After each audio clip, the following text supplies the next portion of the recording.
Hello, everyone. Welcome to this edition of the Pro Wrestling Show, the Raw After Show. This is a first time error that we're going to go live and we're going to try out. It's like an experiment. So we're just going to experiment with the Pro Wrestling Show going live. But first thing first, join in the conversation using the hashtag Pro Wrestling here on Connect Live. We talk about the Pro Wrestling Show Raw After Show. You know that we're doing this, so hit the subscribe button. Tell a friend, call a friend, subscribe. Hey, wrestling matters. So hey, the only thing that matters in this was going on. And we thank you all for watching. All right, let's get to what's going on. Like we said, we're gonna have a lot, everything covering Raw tonight. As you saw Monday Night Raw, the big extravaganza. So we're gonna do the live Raw ring report. Live Raw ring report. All right, we got it. Okay, that's my name, Kendrick Dix. All right, you see right there the live Raw ring report. If it's come up. Oh, okay. Live Raw ring report brought to you by StreamYard. You see right there, StreamYard. All right. Raw kicked off tonight with the legend killer, Randy Orton, announced that he's finding his next target. Now, many of the rumors have been circulating for quite some time that Randy Orton was going to target WWE Champion Drew McIntyre. Now, Orton had his little match with Big Show last week. So, Randy Orton looking to target Joe, what he did with Big WWE Champion once again. So, Randy made the stay. Drew, I want the belt. So, by any means necessary, that's what I want. I want the belt. And so, I guess we was gonna wait and see what Drew's answer was going to be later on in the show. Speaking of that, WWE announced that it was going to be a triple threat tag team match for 3 of Raw's tag team battling out for opportunity for the Street Profits for the Raw tag team titles at SummerSlam. And the team was Andrade, Angel Garza, went against Ricochet, Cedric Alexander. They've been high flyers for so long, so they've been flying around, and the Viking Raiders, their fellow friends. Well, Angel Garza and Andrade did waste no time whatsoever, and they made sure that they did what they had to do, and they was kind of like the Street Profits was out there doing commentary, and they was trying to scout their future opponents, and you can tell, you can tell, you could cut the attention with a knife. You knew that the Street Profits was going to come out there and do some damage. And the Street Profits did do some damage. Not that damage, but the Andrade and Garza, I meant to say. And Andrade and Garza defeated Ricochet and Cedric Alexander to earn the right to go against the Street Profits for the Raw Tag Team titles at SummerSlam. So that's one card that's going to be announced at SummerSlam between Street Profits and Garza and Andrade. We'll see on that. Also, the irresistible force Nia returns to, and Nia Jax, a woman with a mission. I talked about she did what she did to Charlotte, put her out, and she was close to becoming Raw Women's Champion. She wanted to be Raw Women's Champion, but it's like it's always some roadblocks with Nia. Like she always gets somebody comes around and comes across her, and she, you know how they go. Nia. But Shayna Baszler came out there and won a piece on Nia Jax. And Shayna Baszler told Nia, come on, bring it. And they was going to have their match later on. They had the match, but you know how they go. These women try to rip each other apart. Even the referees, even the officials try to get in the way between these two vicious women. It just didn't go to the effect what they wanted to do and stuff like that. I'm telling you. Telling you right now, that's just crazy. Nia Jax and Shayna Baszler.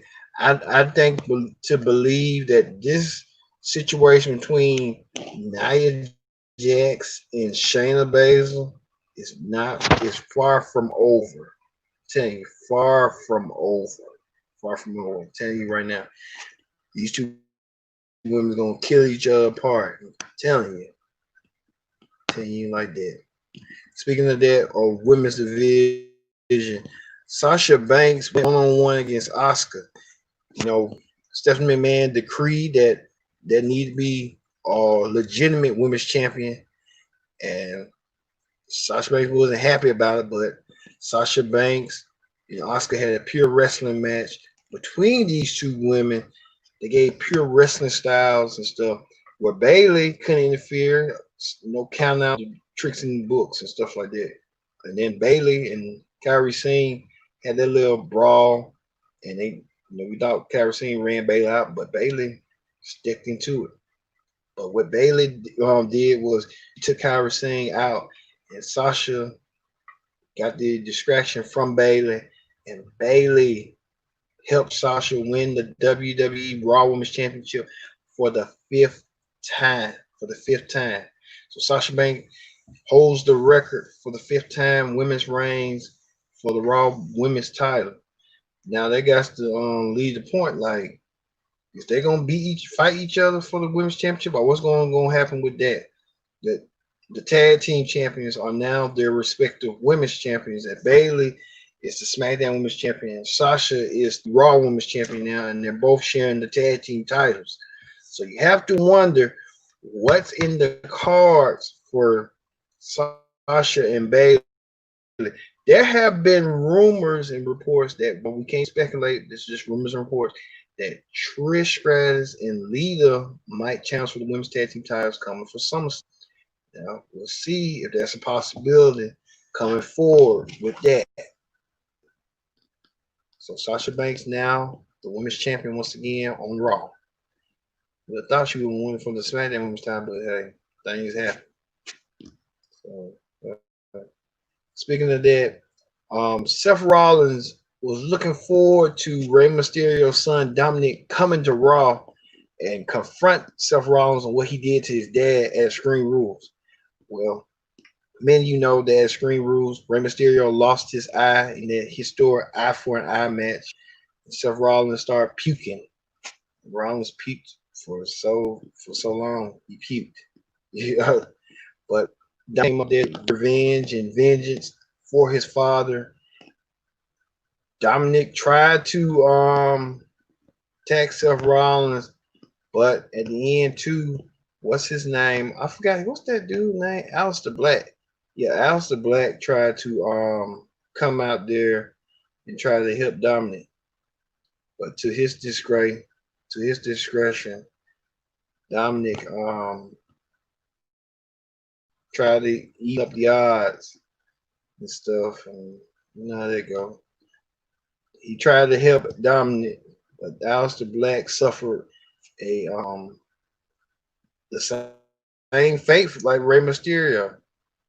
He suffered the same fate like Rey with the sinister attack from Seth Rollins and Murphy. So, wow, Dominic tries to get some revenge. You got to wonder, will Dominic even compete in a match against that? I always trying to put with WWE. I always trying to put something with character development. So we'll see that. What is wrong with this thing? Also, MVP did his VIP lounge. He asked Ali to join him in his stable, and to return him out Mustafa. Well, Ali told MVP no. I guess MVP was just trying to get all religions up in here and say, "Hey, come on, join my stable." He tried to do that with Apollo Crews, and he stole the man's belt and created his own little version of a belt, stuff like that. Thing just won't come on.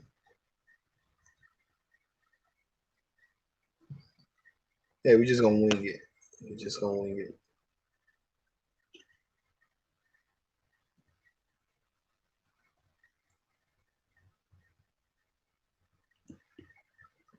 But Ali was in action himself when he went against Bobby Lashley, and he kind of lost. And Bobby Lashley had got the win for the Hurt Business.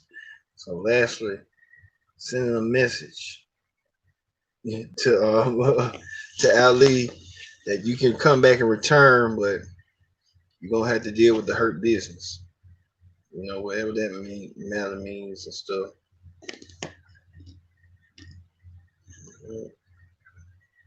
Also, speaking of that too, Buddy Murphy went against Humberto Carrillo and got the win over Buddy Murphy over Carrillo. It's like Humberto Carrillo, they trying to find a star.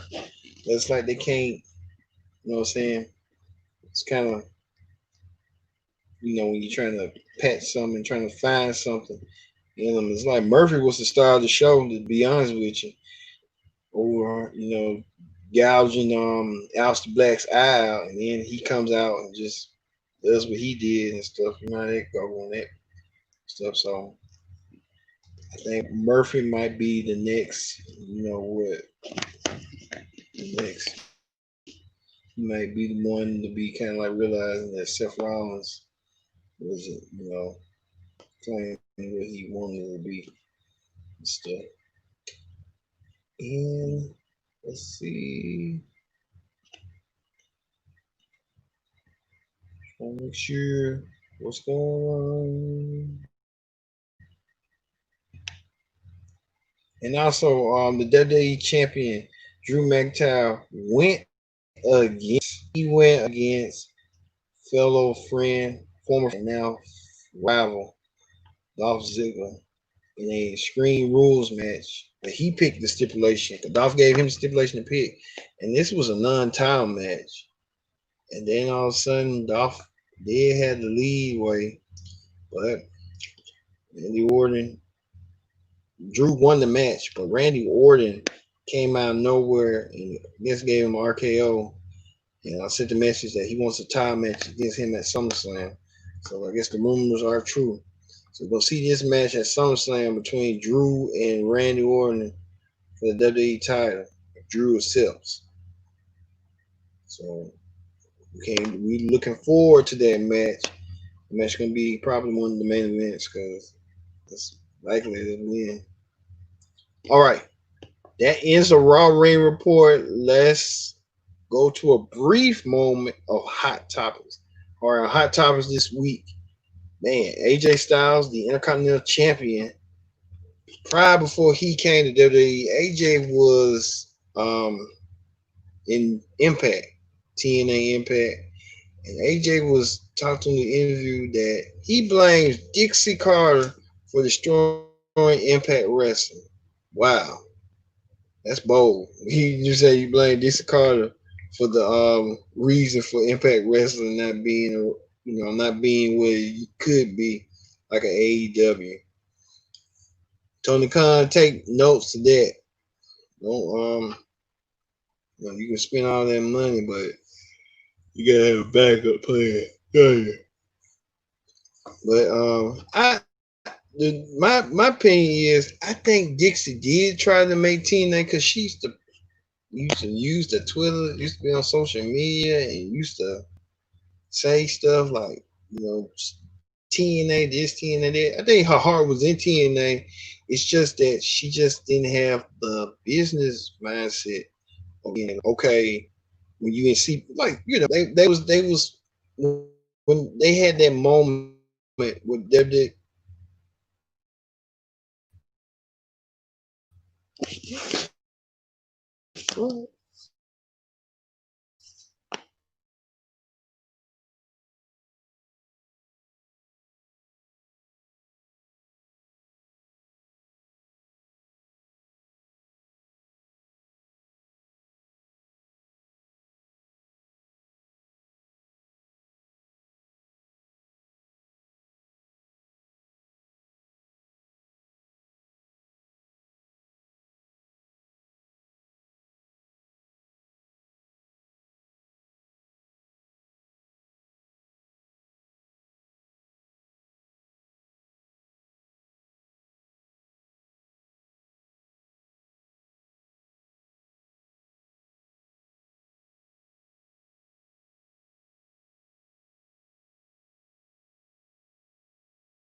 We blacked out for a minute. Sorry about that. You know, technical difficult stuff like that happens. So sorry. All right, what we saying about Dixie Carter and AJ Styles? Well, AJ blamed Dixie Carter for destroying Impact. Well, you know, Dixie Carter did try her best to run Impact the way she had to run it, but like I said, she didn't know the business. She knew the business end. She been in like a publicist for like a Nashville artist, but she didn't know the wrestling side, like how the wrestlers are and contracts and stuff. I think she had trusted, entrusted too many people. And too many people gave her false promises. And then AJ did blame Vince Russo as well for not giving that crappy writing. So, hey, it is what it is. I think AJ said that the storyline he had with Dixie over the superstars think they thought Dixie Carter was having an affair or something like that. They came to be like that. So you know how that go. That notion and stuff like that. So like also another thing that WWE is considering having an outdoor location for SummerSlam this year. So WWE was supposed to have SummerSlam in Boston, but turned around and now they told the Boston officials that's okay, we'll find somebody. I think WWE is trying to figure out how to book SummerSlam without this COVID stuff. I think to me, what they should do is just have a performance center until everything's safe again. I know everything got messed up at WrestleMania, and they were supposed to have it at WrestleMania, and it just didn't turn out the way it is. They may have shows ever since WrestleMania. So, hopefully this COVID stuff comes into fruition. And please remember, wear your mask. Please remember wear your mask so it keeps everyone safe. Sorry, I'm telling you. Also, WWE employees, there's been rumors report WWE employees afraid to confront Vince McMahon. Really? Vince McMahon just like human being like everybody else. You didn't want to say the wrong thing because I don't want to get fired. Back in the 80s, Vince folks used to come at Vince's door and tell him about himself. Maybe get him to see stuff that they see, they don't see. I think Dave Meltzer made a good report, like saying like they choose not to recognize it, but it's playpens. We just living in it. So that's why they misremember. People are trying to be walking on the eggshells and stuff. Adam Cole makes an apology to Pat McGee. Pat McGee is the NXT contributor for his actions, what he did when he went up. Pat McGee said something like rude comment about him not like Michael. Adam Cole got offended and flipped off and ran in, and so Triple H had to come in to defuse the situation. Why? But you know how that go, how that ends up being sometimes. So let's see. Also, Big Swole says she claims that she can beat Brock Lesnar in a match. Yeah, good luck. But Big Swole, come on now. You tough. You ain't tough to go against Brock Lesnar. Brock Lesnar will, you know what? You're a rad dog, yeah. You don't even know what the experience. Your husband might not even have a shot against Brock Lesnar. I'm just keeping it real. Just keeping it real. Also, Did MVP call Hulk Hogan out? MVP believes Hulk Hogan is a racist. Wow. But then, man, I think MVP is going back to that situation where Hogan had said something racist. He was sleeping with Bubba Lunspon's wife, and things went out, and some of the WWE superstars didn't because Hogan said something about dating a black man at the time, and he didn't approve that, and things just went left, and Hogan ain't never been sent. Hogan got fired, and then they brought Hogan back, so they had to let it, cool down and stuff. You know how that go.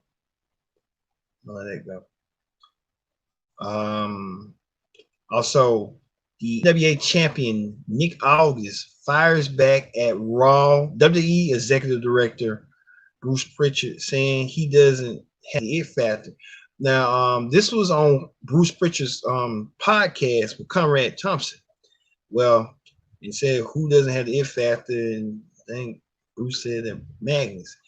Magnus took a shot at Raw ratings. Magnus said that you say I don't have the it factor. Why the ratings on Raw isn't what it claims to be?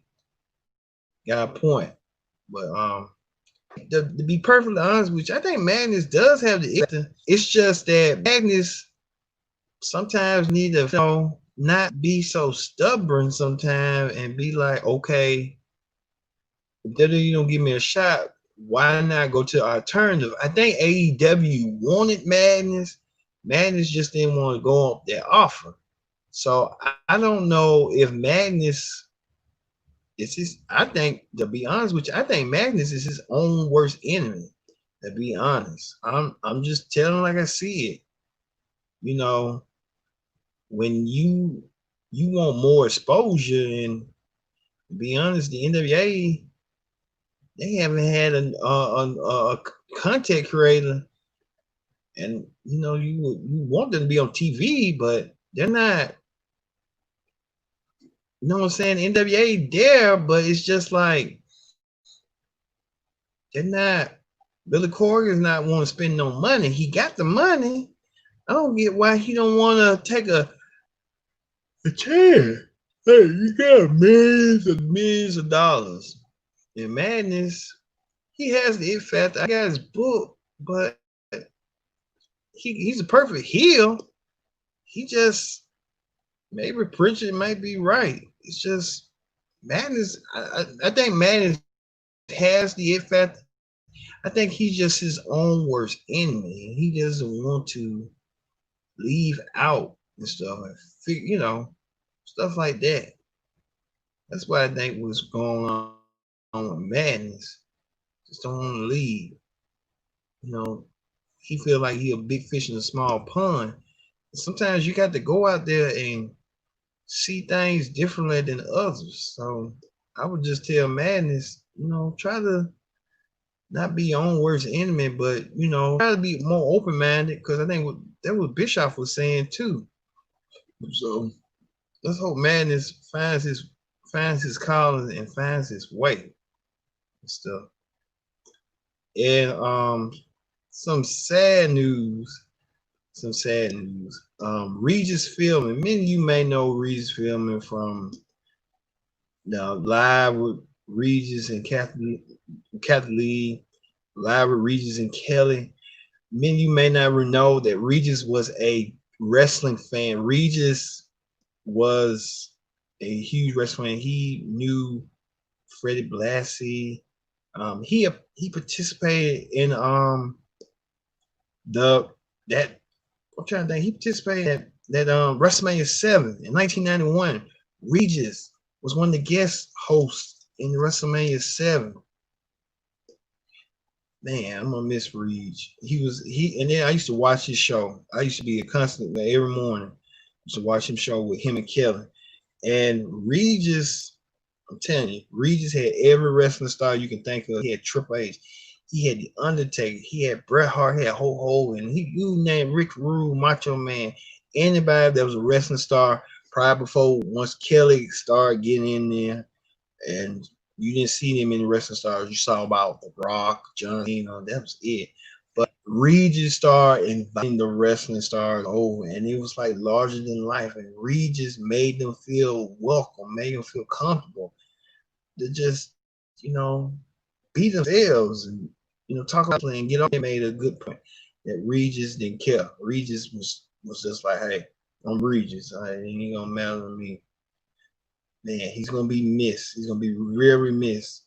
88 years old. He lived a long, wonderful life.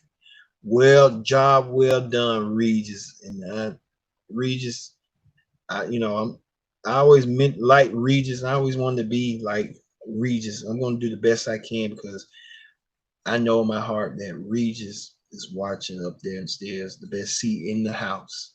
It's like all the all-time greats are up there.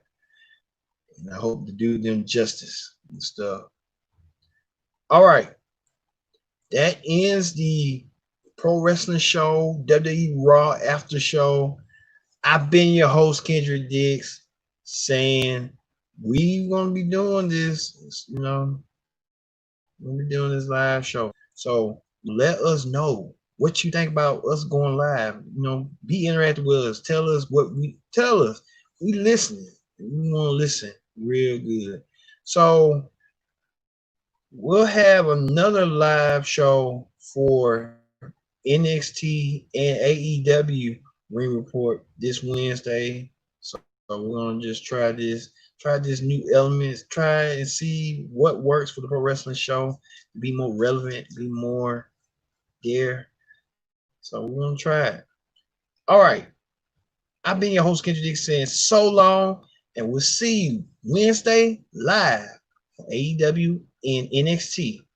See you later.